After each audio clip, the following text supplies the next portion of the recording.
In the heart of Bumblebee City, where the buildings are as colorful as a child's imagination, lived a character known as Quirky Q. Now don't let the name fool you.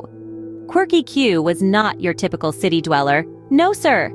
This guy had a peculiar trait. He spoke entirely in rhymes. One day, Quirky Q bumped into his neighbor, Grumpy Greg. Grumpy Greg, true to his name, was always a bit sour. "Good day, Greg," Quirky Q began. "Why so blue? Is it the shoe or perhaps the stew?" Grumpy Greg rolled his eyes. "Q, can't you just talk normally for once?" "Oh, Greg, you see, rhyming is my spree. It fills my heart with glee," Quirky Q replied with a twinkle in his eye. Just then, they saw their friend, Nervous Nellie, who was always a bit jittery. "Hi, Nellie. Why the worry? Is it the flurry or the curry?" Quirky Q asked, grinning from ear to ear. Nervous Nellie sighed.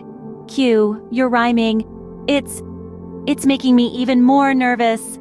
But Quirky Q just chuckled. "Oh, Nellie, don't be silly. Rhyming is just frilly."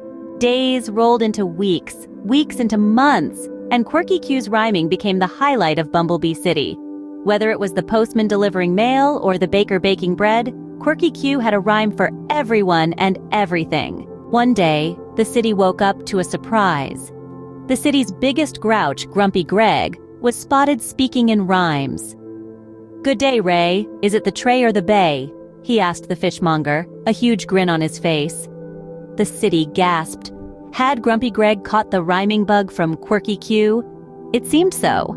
And soon, the rhyming fever spread throughout Bumblebee City. Even Nervous Nellie was seen giggling and rhyming. But amidst all this, Quirky Q was nowhere to be found. The city searched high and low, but to no avail. Just when everyone was about to give up, they found a note in the city square. It read, "Dear Bumblebee City, I've moved to a place where no one is witty. I found a new hobby, it's called being grumpy. Signed, Grumpy Q." And that, my friends, is the tale of Quirky Q, who turned a city of grumps into a rhyming troupe, only to become the biggest grouch himself. So the next time you meet a grump, remember, they might just be a poet in disguise.